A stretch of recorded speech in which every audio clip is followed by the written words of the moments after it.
All right. Hello again, Adventures, and welcome to another exciting daily vlog. This is daily vlog number, I want to say 103, because here's a fun fact. I am late a gig again. Yeah, I'm recording this at, what is it?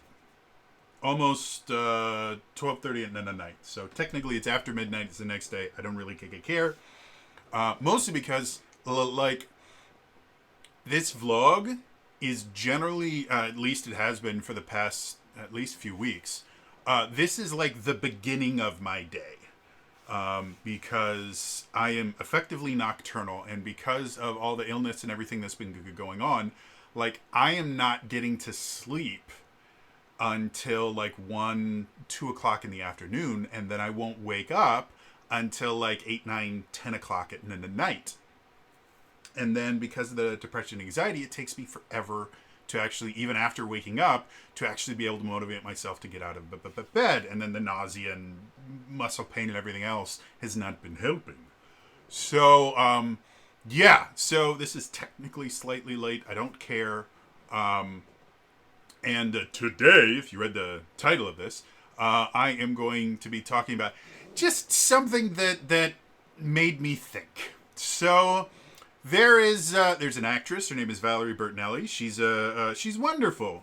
She started off on one of the big soap operas. I can't remember which one.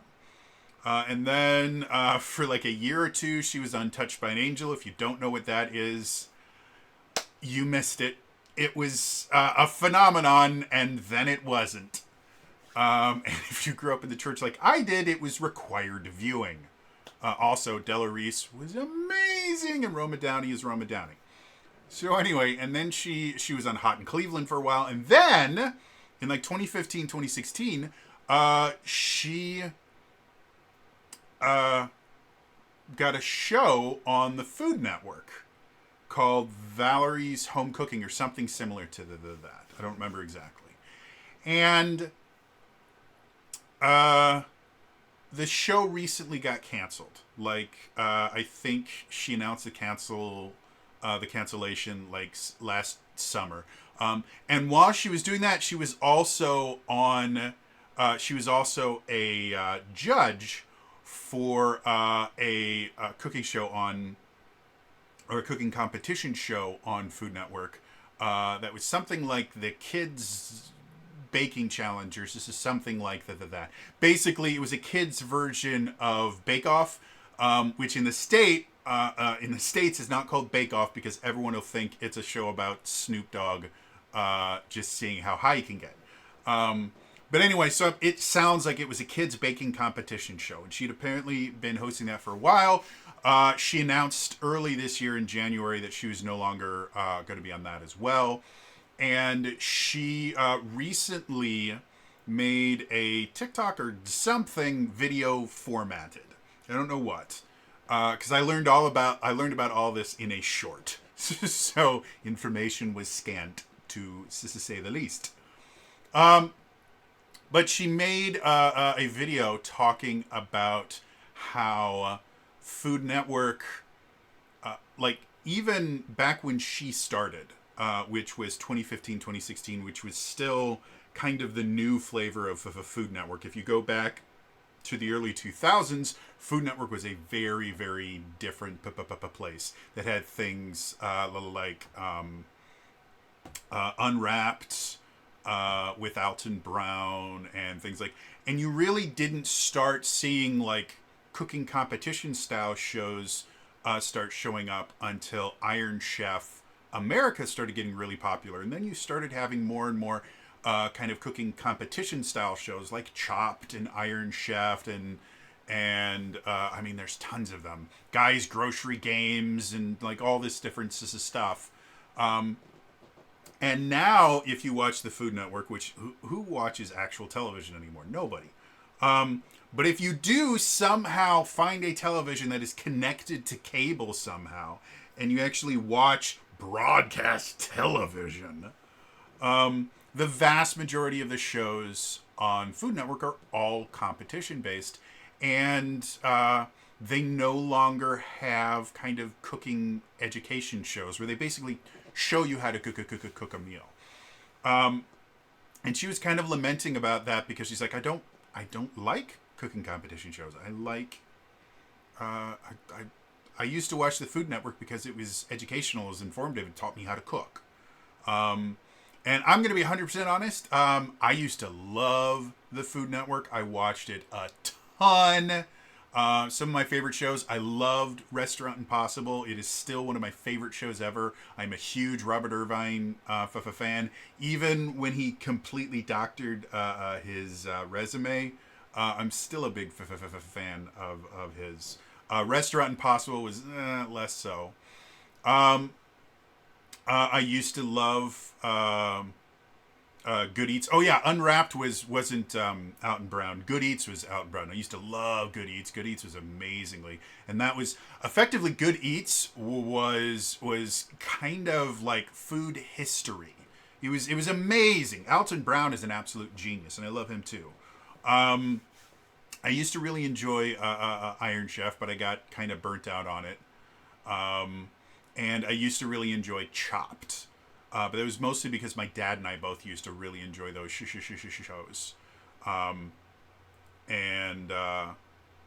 yeah, when I stopped kind of watching TV with my dad, I kind of got out of that stuff. I did have kind of a weird idea, though, when I was listening to Valerie talk about how Food Network is just all or competition shows.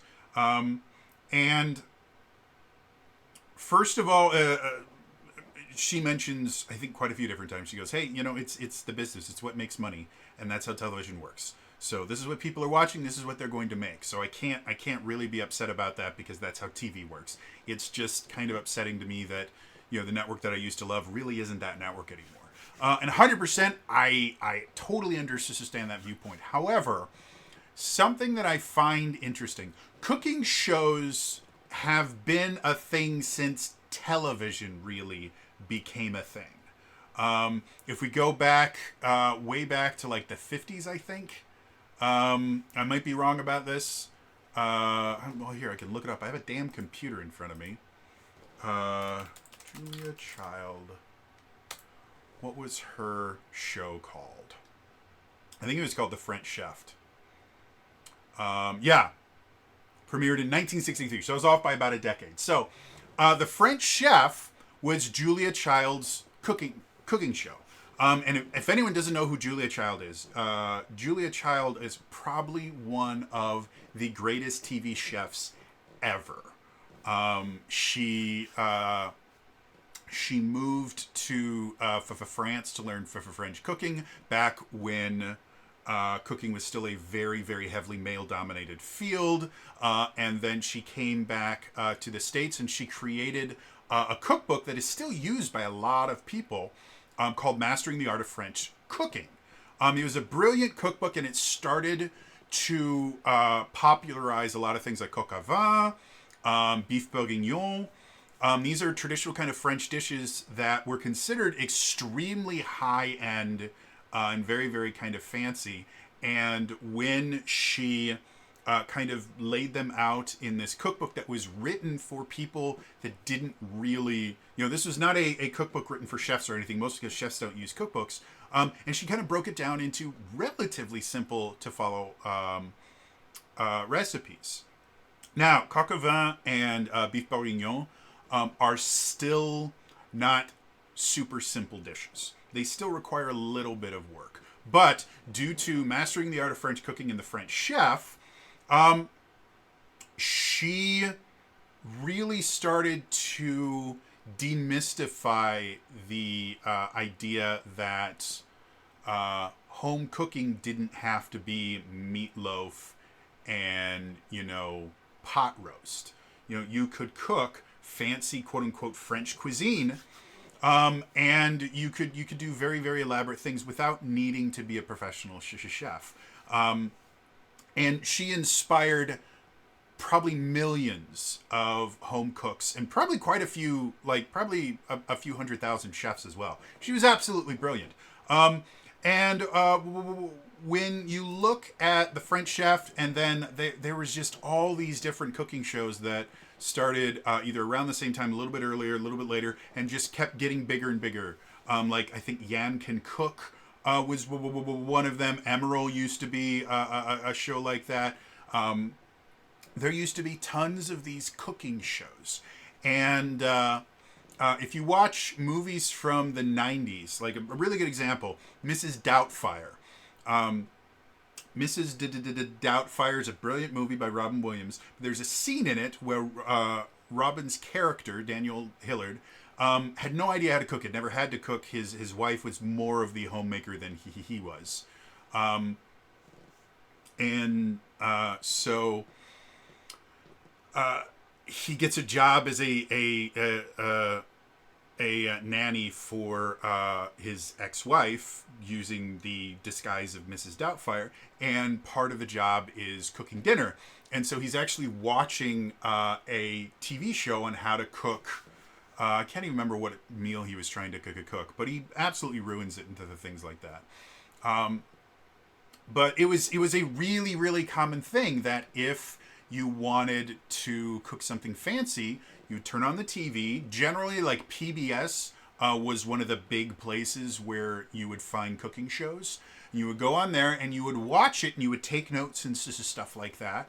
And then you would go. And because like DVR and stuff like that hadn't been invented by then, and taping things with your VCR was still a mystery, a lot of people really had to like sit down and wait and catch it live in order to be able to do it. So fast forward, 30 years. The way that people learn how to cook has changed massively. First of all, cooking shows are not really as big a deal. And one of my theories as to why is because whereas, the French Chef and stuff like that, unless you bought like a VHS of the show, the only way to learn any of that stuff was either to watch it when it aired or watch a rerun.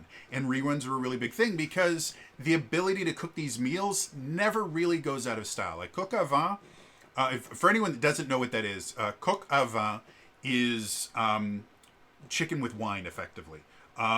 It's not an incredibly difficult dish to make, but it does take a little bit of work and a little bit of prep work, especially since anytime that you're cooking with alcohol in general, you have to make sure that you're using it correctly, because if you don't, if you put it in too late and the alcohol doesn't burn off, things like that, the dish is just not going to work very well, and you may end up getting your guests drunk. So there is some skill involved in cooking that, but it's not a particularly in general, you don't really see it in fancy restaurants anymore because it kind of went out of style.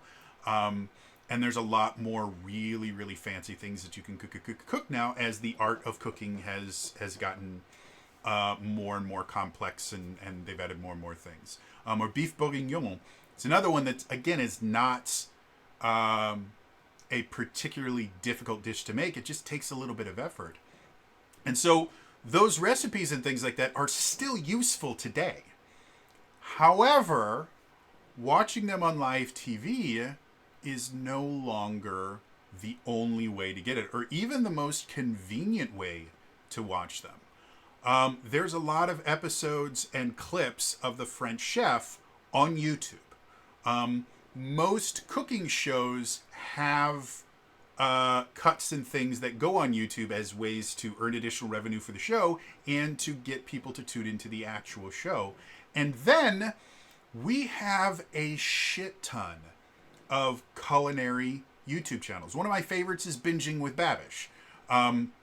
He is an absolutely brilliant chef, and he has created a format that works so incredibly well on YouTube that it's really hard to compete with him. And despite that, there are tons of cooking channels on YouTube. TikTok now is an entire section of cooking and things like that. Which, if you were to tell me that people would be able to give you an entire recipe or make a cooking show out of 1-minute clips, I would never believe it, because nothing in cooking takes a minute. Shredding cheese takes longer than a minute. But there's just so much.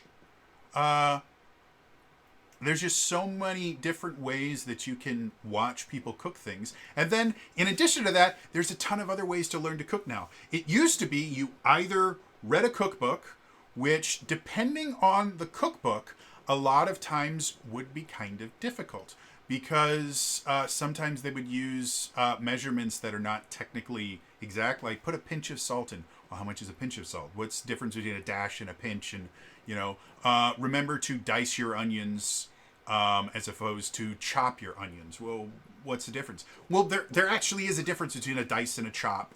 And then there's other things like julienne is a particular style of cutting where you basically turn everything into little kind of long squares. You cut them into rectangular shapes.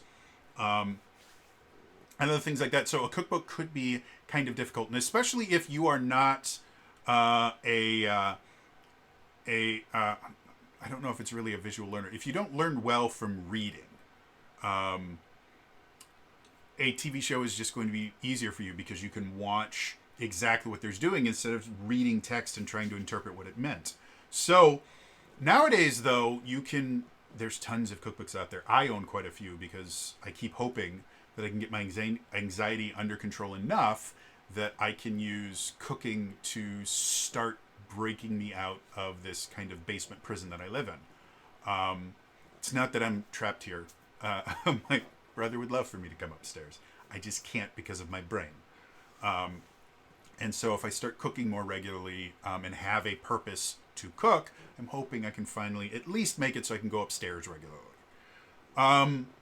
That hasn't happened yet. So there's tons of cookbooks that exist. There are tons of YouTube shows, which, again, are more convenient to watch than television.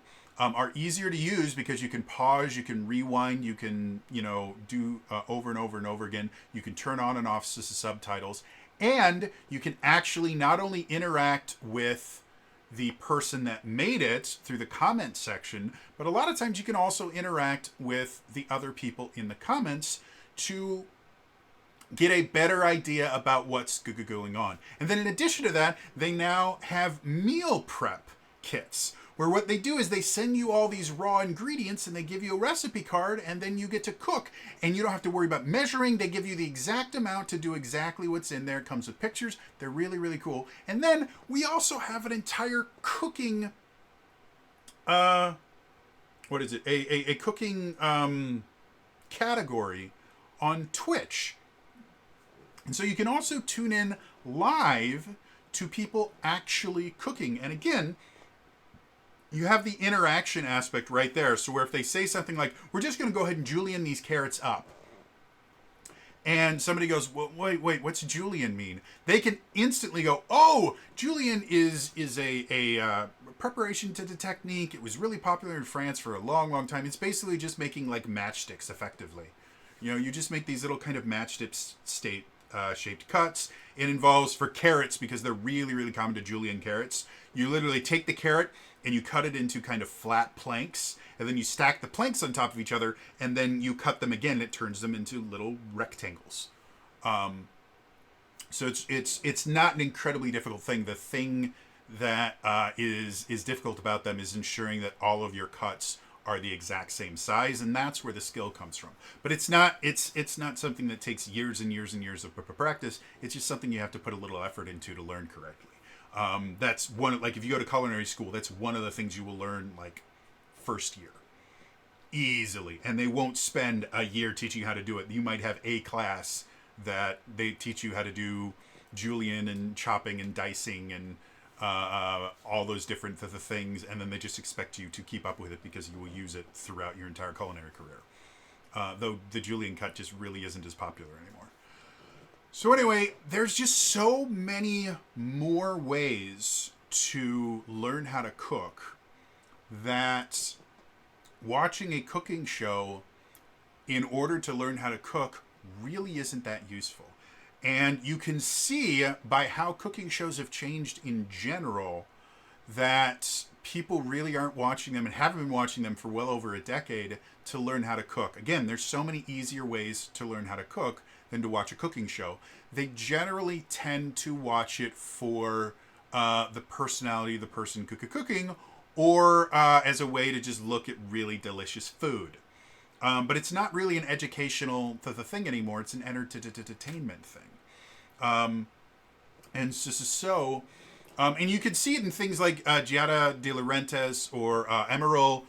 They had cooking shows that really weren't about teaching people how to cook and hadn't been for a while. Giada De Laurentiis, maybe hers is a little bit more focused on teaching people how to cook. Emeril, though, was about spectacle, was about entertainment. Like, he had a live studio audience for his cooking show. And, you know, it was really, really obvious that while, yes, you could learn how to cook watching Emeril, it really wasn't the point. And so now we fast forward now. I think the reason the competition shows have basically replaced regular cooking shows is a couple things. One, reality TV in general is significantly cheaper to make. Even big productions like Iron Chef or Chopped and stuff like that, they tend to not cost quite as much. Though, to be perfectly honest, I actually don't know how much it costs to run a cooking show. So I might be talking out my ass there. If anyone actually knows cost-wise if kind of competition-based shows are just easier to produce, let me know. That being said, there is kind of an evergreen nature to them because if you're teaching a recipe on a cooking show, especially now, chances are a similar recipe to that, or maybe that exact same recipe, exists on the internet in about a dozen different formats.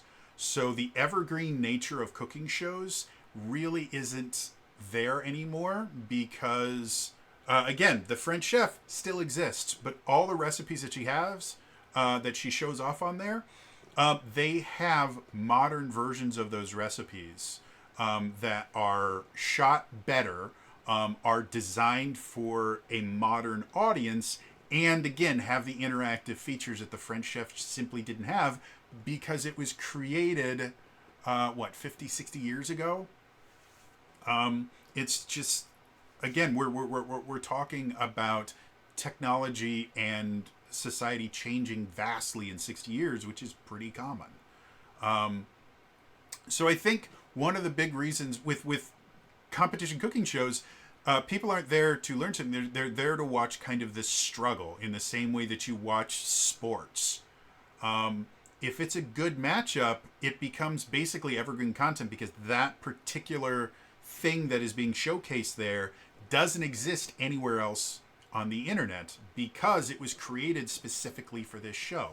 You know, Bobby Flay battling, Morimoto, you can't really find that on Binging with Babish because it was built entirely to showcase these two exceptionally talented chefs going up against each other in a really demented cooking show. By the way, I love Iron Chef, don't get me wrong, but it is a bizarre idea. When you think about, like, if you actually take a step back and go, so wait a minute, there's an entire stadium for these people to just cook 3 relatively small meals and have 3 people eat like 2 bites of each. No, this is stupid. No, it's kind of stupid. And the amount of food waste and everything, like, there's a lot better ways to spend your money. But it's unbelievably entertaining. So I think that has something to do with it. And again, it is following a trend. Competition shows in general, since American Idol got big, like, game shows have always been a thing since TV has existed, but they started to become significantly less common as they kind of got played out. And in order to come up with a new game show, there wasn't really that many things that you could do that were interesting for a game show. That's why things like Jeopardy and Wheel of Fortune have existed for so long, because they kind of just nail it, and everyone else that's going to be making a quiz type game show is going to be compared to Jeopardy every single time. It never fails. So we had this kind of decline of game shows in general, and then we saw American Idol become the biggest thing ever in television, and it was like the number one show for like a decade. And people started realizing like American Idol is not extremely exorbitant to create. It's not a cheap show by any measure. But when you compare something like, the final seasons of Friends, where each one of the cast members was making like $1 million an episode, the budget for a show like that is unbelievably massive. And multi-camera sitcoms and stuff like that, the longer they go on, the more expensive they become. And even when they start, they are, prohibitively expensive. Because there's so much more going on than just like the actors on screen. You have set dressers, you have lighting people, you have all of the camera operators, you have all of the kind of production staff, you have craft services, and if you're using kids, you have tutors and other things like that. All of this stuff costs massive amounts of money.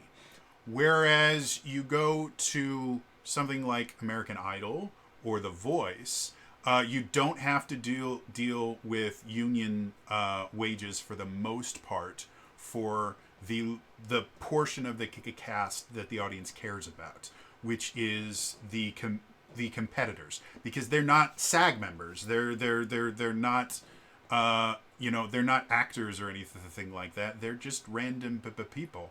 And so because of that, it's significantly cheaper to quote-unquote cast your show. You really only have to worry about paying people good money, your judges, and that's it.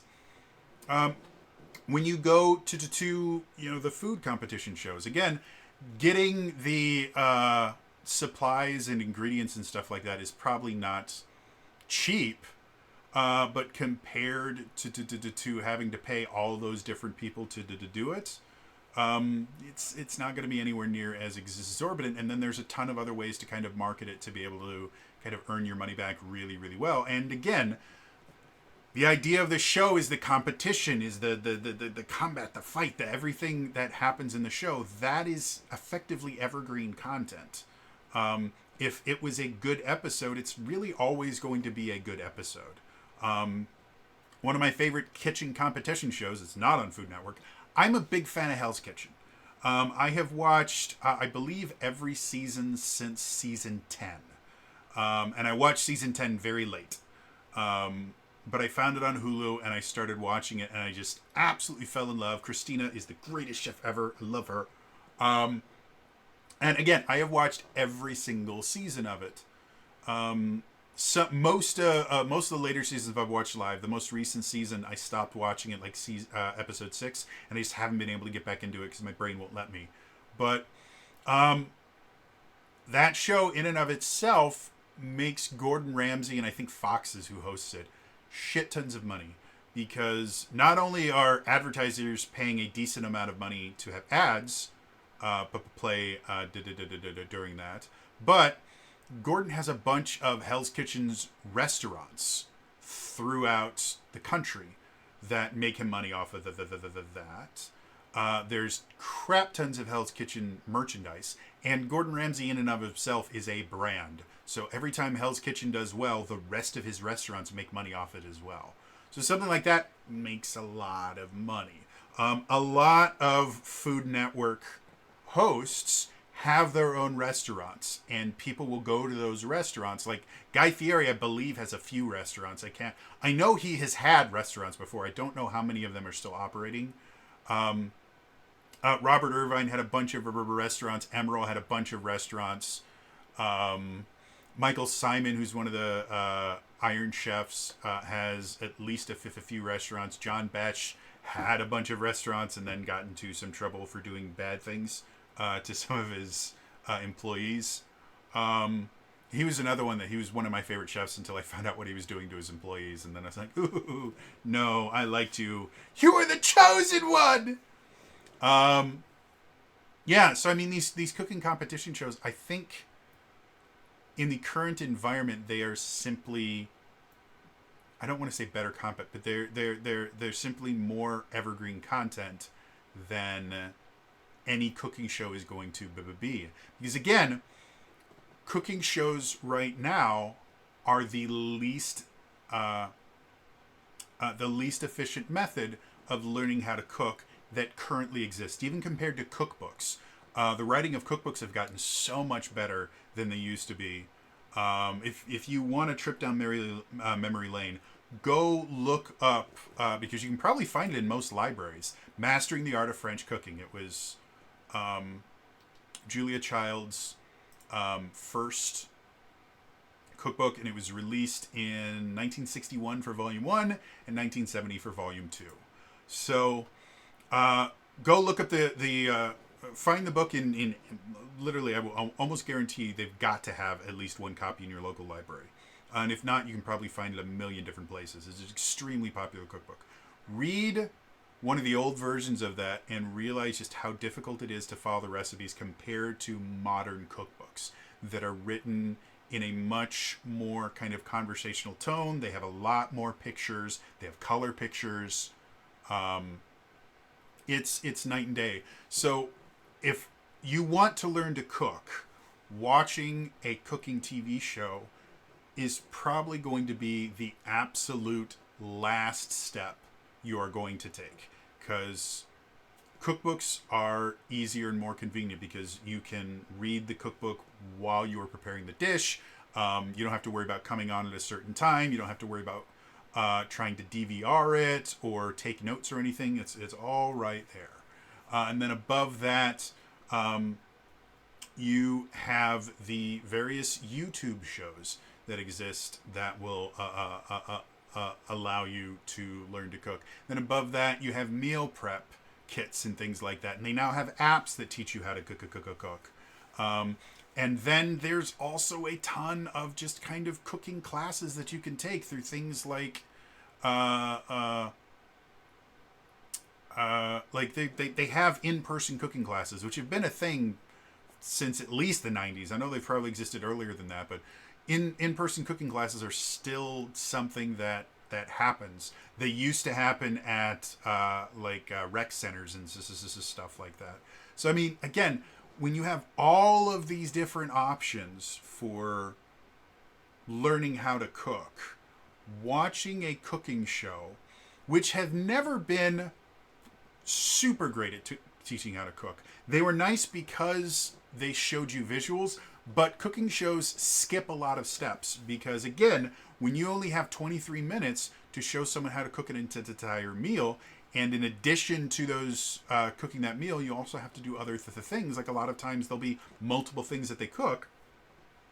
You have to cut out a lot of steps. And so part of running a cooking show is you will cook 3 or 4 different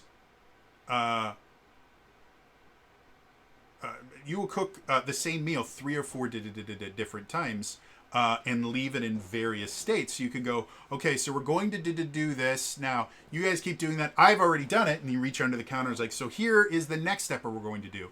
And so because of that, they aren't the absolute best for teaching people how to cook because they skip steps. Again, modern cooking shows are a little bit better than older cooking shows.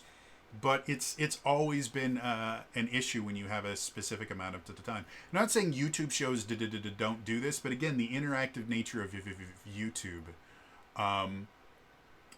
just tends to make it a little bit easier for people to be able to follow. Like shows that make those mistakes just don't go very far. Again, if you want to watch, and I guess Binging with Babish really doesn't teach you how to cook. More so, it just does really cool stuff with food. But there's tons of cooking shows on YouTube that you can learn how to cook from. Like it's just not something that's the thing that Valerie Bertinelli was competing with was not her show was not competing with cooking competition shows like Iron Chef or Guy's Grocery Games or something like that. She was competing with every other method for learning how to cook on the internet. And again, a lot of people watch the show because they liked Valerie Bertinelli, which is a completely justified reason to do so. She is from as far as I can tell, she's a wonderful person, and she seemed to be a relatively skilled home cook. So it wasn't like the show was bad or anything like that. It's just, it's an outdated format. And it's simply the least efficient way to learn that content. If Valerie wanted to start up her own YouTube channel, she could probably be that focused specifically on cooking. That she probably could be remarkably successful. She's got the name power, which is really important. If she had a decent team that would, take advantage of TikTok and Twitter and shorts and stuff like that for advertising, she could probably do really, really well. And she might even be able to do some collabs with people like Binging with Babish and other stuff like that, and could become really, really successful, because that's where cooking shows have gone, is they've gone on YouTube, they've gone on Twitch. If she wanted to start up her own Twitch channel, she could do that. I don't know if she's ever done a quote-unquote live cooking show other than like guest starring on like Good Morning America and teaching them how to cook something very, very quickly, which is even worse than the TV show for trying to learn how to cook, because instead of getting an entire recipe into 23 minutes, now you're getting an entire recipe generally into about 3 to 5 minutes, and you have to cook an entire meal in like 3 to 5 minutes, and that just doesn't work. But it is entertaining to watch stuff like that. So anyway, I just, like I said, I had this kind of epiphany about why cooking shows just simply aren't on things like Food Network or the Cooking Channel, which I don't know if that's even a thing anymore. It might have merged with Food Network. There used to be two different food channels. There was the Food Network, and then there was the Cooking Channel. And I don't know if the Cooking Channel exists anymore. Remember when the History Channel actually had history on it? Like, that's mind-blowing. It should be the what is it? The Learning Channel used to be educational. Like that was a really, really interesting thing, when you could turn the Learning Channel and you would watch documentaries instead of TLC being nothing but toddlers and tiaras and various shows about Honey Boo Boo and Mama June. Anyway, thought it was interesting. I'd love to know your guys' opinions on the idea of cooking shows, and if you yourself have learned how to cook aside from, like, I learned how to cook from my father because he was a professional chef, and then I supplemented that knowledge by reading cookbooks and stuff like that. So any of you guys, how did you learn to cook? Did you learn from a family member? Have you tried learning from TV shows or cookbooks or anything like that? Let me know in the comments down below. Otherwise, again, that's all for me today. I'll see you guys next time. All right? Bye-bye.